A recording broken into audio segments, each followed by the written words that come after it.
Why isn't Mythic Plus fun anymore? The expansion is great, right? Story is awesome, zones are fantastic, and even the new dungeons are cool. But for some reason, Mythic Plus is just seen negatively right now. Or maybe there are more reasons.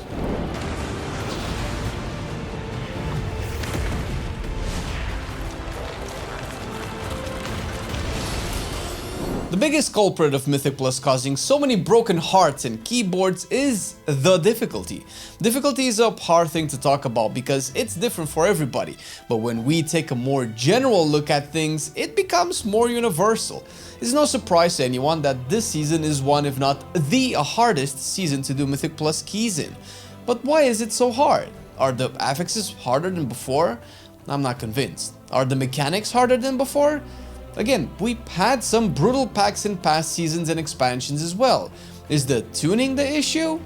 We can keep asking these questions and the answers will give us zero information because as a mage, I find the season relatively trivial. But when I hop on my Holy Paladin, I am immediately keeping my phone next to me with my therapist on speed dial because the things I want to do to myself after a double fortified Stackhorn pull during a Devour week are unspeakable.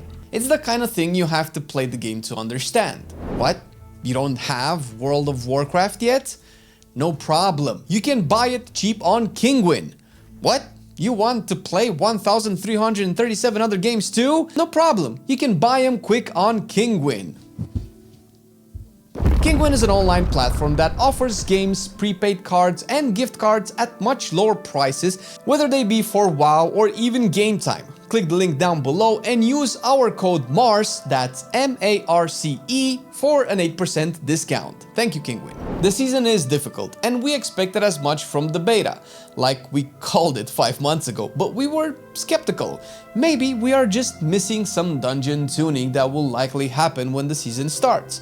So our opinion was not set in stone, but the cement was already being poured, if I'm being honest. And we are not even the only ones who think this, cause you can always call it a skill issue.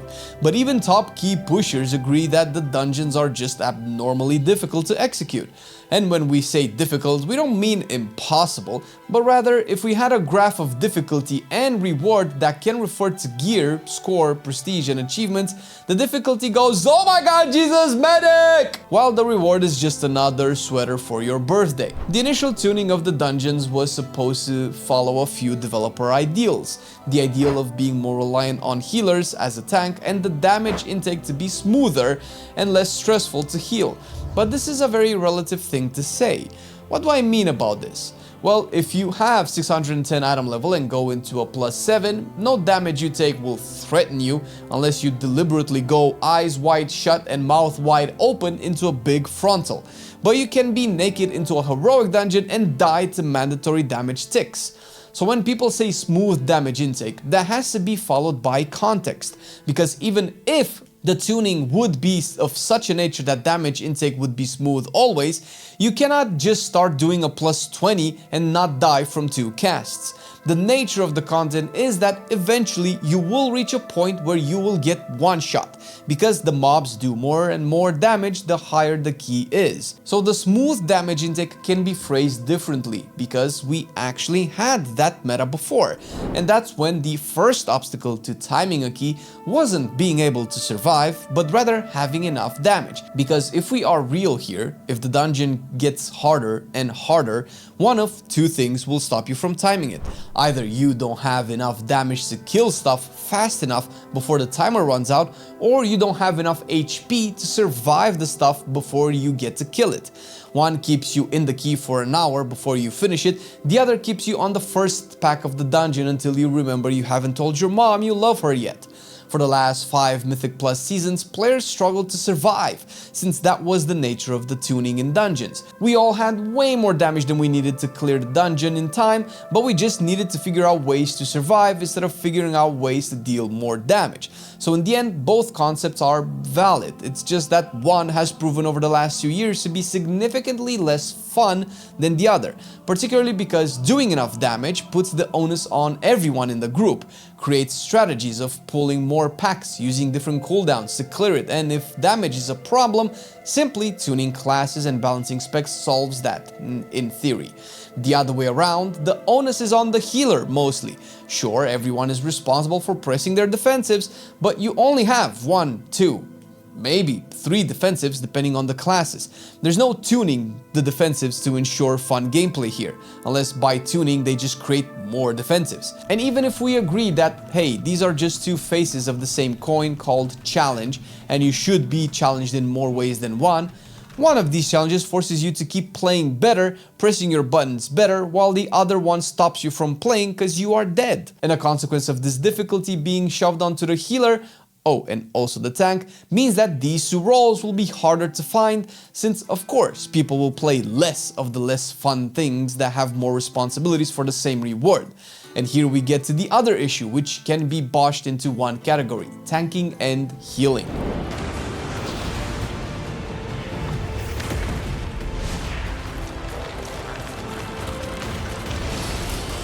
The philosophy of tanking and healing for The War Within was to make tanks more reliant on healers and for healers to have a smoother time healing smooth moving HP bars and not spiky heart attacks inducing yo-yoing motherfucking health bars.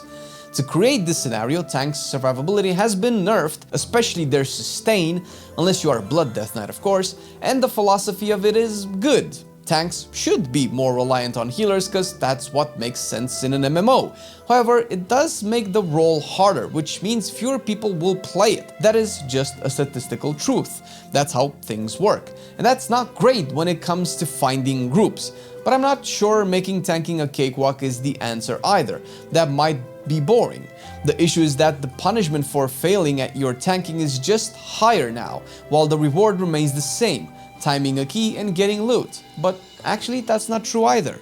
The reward diminished, but more on that in a minute. Similarly with healers, but actually this is worse, where tanking seem to have overall lowered their self-reliance, taking more damage than they can effectively heal back, needing healers more. For healers, I personally am not convinced. When I try to heal my friends in a key, it just feels like the damage intake is still too high, and has felt like this since beta. The consistent dungeon nerfs are indeed fixing this issue, but they are also highlighting it as well. There is an issue with healing. It is hard to keep people up. Now, I don't know if the damage people take now is more bursty than it was in Dragonflight, but I don't care, because being less bursty still means it's bursty and definitely not smooth. Also, is it me, or are there just way more deadly poisons, curses and other debuffs this time around than any time in the past? We had deadly debuffs before, but now it seems there is always one on each pack, and half the packs have 2 at the same time, with only half the healers being able to interact with a specific debuff. Maybe I just am healing more now than before and noticed something that has been in the game for a long time. You guys let us know in the comments. It still feels difficult, way more difficult than I think healing should be, especially for a role so delicate, crucial, and with so much responsibility as opposed to DPS, for, again, the same reward as everyone else. And again, not really, since the reward is definitely lower now. I do want to make a whole point about how hard does WoW have to be, but I have one more thing to address before that, and that is the actual dungeons.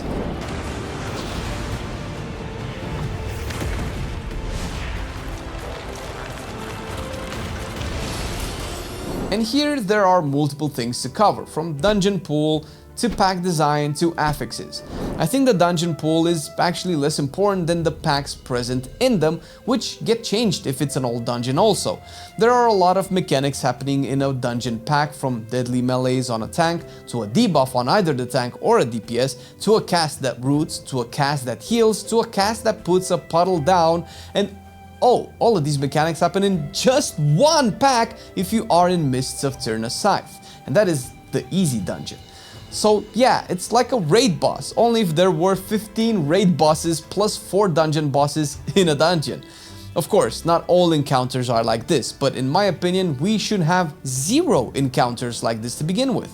And I'm not saying having 0 mechanics, I am saying to chill with the amount of mechanics. I get there are people who like it, and hey, some are fun and challenging for me too. I like it when my ability as a gamer gets put to the test. That's why I am a Mythic Raider and always try to push keys higher and higher each season. But at a certain point, it's more difficult than it is fun, and we definitely passed that point a while ago. Affixes don't help either, particularly the ones that keep doing what they were doing before, and this is where my personal experience can be too much of a bias, so forgive me. But at the same time, you can tell me what personal affix or pack fucks up your spec rotation the most. For me, on my Arcane, whenever I seem to be in my Touch of the Magi window with Surge and Evocation, I have to kick a channeled stun, a heal, or a root that will wipe us while using Supernova on the orbs, or actually never swap to the Xal'atath mob as a mage, since that just makes me do no damage to it, nor to the pack I was already on. On my Holy Paladin, the goddamn Devour affix pops when there are deadly poisons to dispel or after I just used my Beacon of Virtue to AoE heal my party. In turn, these make me feel like I need weak auras to track their timer so I don't get caught off guard, which is something I consider a design failure. If you're going to force me to hold off important spells from my kit to potentially handle a worse situation when both can wipe my party, I feel that it's kinda shitty. But maybe it isn't. Maybe it is about getting good, and it only matters in 9s and 10s for my friends and I at this point, when a month ago it mattered in 6s and 4s. So we're getting better and getting more gear, which in turn pushes and delays these issues further. So maybe it is a skill issue. But, and I'm not beating my own chest here, what chances do the rest of the players have? And I mean the 70% of the players that never reached +6. That's a statistic, by the way, because we know that not even half the characters created have even done a full round of +2s. I'll tell you, those people will never play Mythic Plus, or at least climb some keys. That's half the player base. Those players will just do delves. Is that a good thing? Why? Is it a bad thing then? Why? Different content should be for different people, sure. WoW is an MMORPG, and the basis of an MMO are dungeons and raids. Everything else is extra. Not all MMOs have compelling PvP, not all MMOs have compelling solo content like Delves, but they all have dungeons and raids. So it is reasonable to assume that people going into an MMO are looking to do dungeons and raids. The majority of people, okay? Well, the majority of people are not engaging with the dungeon endgame. I guess that might not be as bad since now they actually have a lot more content to do than Mythic Plus, and that's a W for the game. But it could be a bigger W if people who like dungeons wouldn't feel like just stepping in it is too challenging, or that playing a tank or a healer is out of the question. Once again, the Mythic Plus system is an ARPG tech adapted at least from the Diablo games, which they all start with super easy levels and only really scale up the difficulty at higher ends.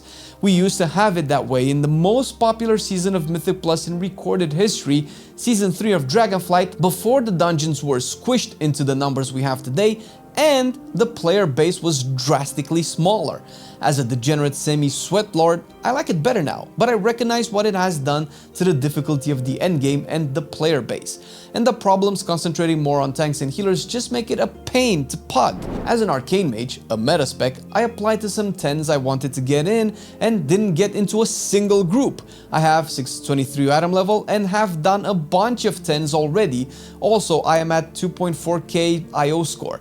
I'm not expecting to get into the first group I apply for, not even in the second, or third, or 13th?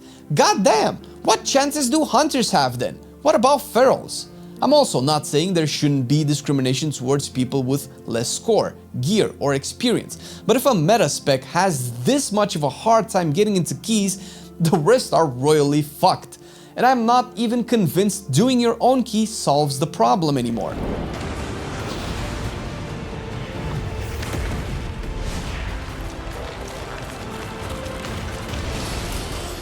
And here we come to the last issue, and that is the reward system and its foil, the punishments. The difficulty has gone up, but the reward system stayed the same, which in turn made it less valuable. What nerfed them even more is that now the upgrading system takes way longer than before. So not only do you have to do harder dungeons, not only will you struggle more to find tanks and healers, Not only fight for the same level of gear that hasn't kept up with the increase in difficulty, but now you also take longer to get that gear going with the increase in ranks for myth track and the crest caps. The fact that you can loot an item at a key level and have to do another key level to farm the materials to upgrade it is incredibly counterintuitive. The fact that once you have even done that, you have to do yet another key level to loot that item again at a higher track and repeat the upgrade grind is again a more obvious issue that puts people off. Rewards are important because rewards can justify the challenge. Take Mage Tower for instance, the forever example of a good design for hard content. The rewards were never before seen types of cosmetics that had no equal in the game at the time. Can you say the same about the hero track Sack Brood that drops in a 10 Arakara? Is it a never before seen reward? How about when it drops on Myth track next week in the vault? What if it doesn't? Do you upgrade it? And if you do, and loot it in the vault, will that feel like those 10s were worth it? What if it never drops the entire season, despite being one of the best trinkets in the game? Does it make the Arakara runs worth it? So many layers of RNG, gatekeeping, and caps on rewards make the challenging content less fun. And every single thing I talked about in this video is made even worse because of the punishment system. Pretty much all of the little complaints and bitching I did can be swept under the rug if they would be standalone issues. But when you put them together, they use the power of teamwork to consistently slap you in the face. And when you add the multiple layers of punishments the Mythic Plus system has, it will create problems like people leaving groups after one wipe or one bad bloodlust. And I'm not convinced it's their fault entirely. It's a bit their fault, but I definitely cannot blame them. The layers of punishment come from failing a key. What happens when you fail a key? Well, the biggest loss that nobody seems to talk about is the time lost. When you sign up for a key that takes at least 30 minutes, you invest that time hoping to get a reward or a fun experience. We can assume a failed key is not exactly a fun experience, plus a failed key gives you way less rewards. So not only do you lose your time, of which who knows how much you have, you also get one less item in a dungeon run that doesn't even reward everyone with an item. But assuming it is your key you just completed, your key gets depleted as well. There are way too many downsides for any singular content, and until they are fixed, the problem of levers and bad experiences are never going to go away, no matter how much you nerf dungeons or buff people. What's the purpose of the key being depleted anyway? If my friends and I did a +9 in time and got our key to a 10, why then does it go back to 9 if it is failed? We already told the game we can do a 9. Our problem is a 10, not a 9. Why doesn't it just remain a 10? If we do a 10 and we fail it, we lost way more time to complete it. We definitely didn't get an 11 key. We didn't even get another 10 key or another shot at doing the same 10 key we struggled at. But we also have way less loot. It feels like you are getting slapped on your wrists for failing and then punched in the mouth for saying ouch, with a last kick in the nuts for even hoping you were good enough to do the dungeon. What the fuck, man? This isn't new, and at least we have mentioned this for years, but now with dungeons being harder, rewards being worse to get, we still have these issues? Who is the game mode made for at the end of the day? And how long can Blizzard hope to keep doing this before they alienate their player base that just came fucking back into the game? The video is not meant to complain, but rather to build awareness. Max said something I came to agree with more and more each day. Players are good at finding problems, but bad at figuring out solutions. Well, here's the problem. Can we have a solution, please? And maybe something that can help Prop Paladin out as well, since it was our most favorite tank. Why do you ask? Well, check out our video here and find out.